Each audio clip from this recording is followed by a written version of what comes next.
Hello friends, ఎలా ఉన్నారు అందరూ?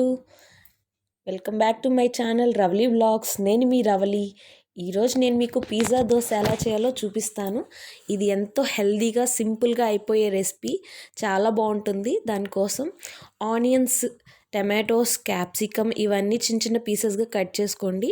క్యారెట్, బీట్రూట్ని తురిమి పెట్టుకోండి. స్వీట్ కార్న్, బటర్, చీజ్ ఇవన్నీ రెడీ చేసుకొని ముందుగా మీడియం ఫ్లేమ్లో పెట్టుకున్న ప్యాన్ హీట్ అయిన వెంటనే దోశ బ్యాటర్ వేసుకొని దోశని చక్కగా ఈవెన్గా స్ప్రెడ్ చేసుకోండి.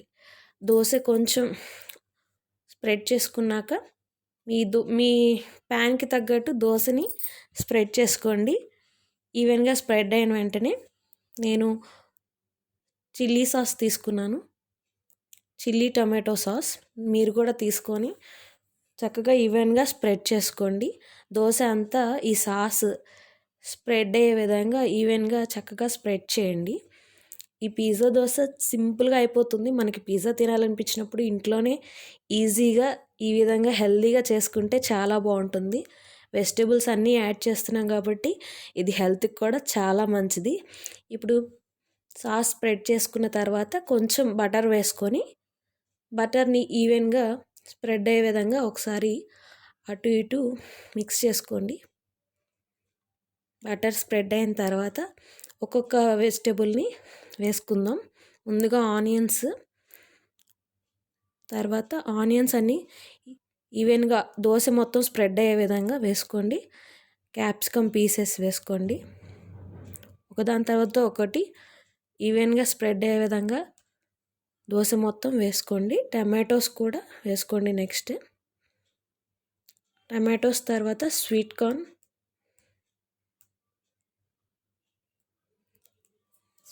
వేసుకున్నారు కదా. తర్వాత క్యారెట్ తురుము. ఈ వెజిటేబుల్స్ అన్నీ చాలా హెల్త్కి మంచిది కాబట్టి మనం మార్నింగ్ ఒక్క దోశ తింటే చాలు, చాలా బాగుంటుంది. తర్వాత బీట్రూట్ తురుము కూడా వేసుకున్నాను. కాజు పీసెస్ మన ఇష్టం, ఎన్ని కావాలంటే అన్ని వేసుకోండి. ఇప్పుడు చీజ్ తురుముకోండి. దానిపైన ఆల్రెడీ తురిమి పెట్టిన చీజ్ అయినా వేసుకోవచ్చు, లేదా డైరెక్ట్గా అలా దోశ పైన తురుముకోండి. ఇప్పుడు కొంచెం ఆయిల్, పెప్పర్ పౌడర్ ఇవన్నీ దోశ పైన మన టేస్ట్కి తగ్గట్టు కొంచెం కొంచెం, చిల్లీ ఫ్లేక్స్, లైట్గా సాల్ట్ ఇవన్నీ వేసుకోండి. ఫైనల్గా కొంచెం బటర్ వేసి దోశని మీడియం ఫ్లేమ్లోనే చక్కగా రోస్ట్ చేసుకోండి. ఒక 2-3 మినిట్స్ దోశని అలాగా మీడియం ఫ్లేమ్లోనే వదిలేయండి.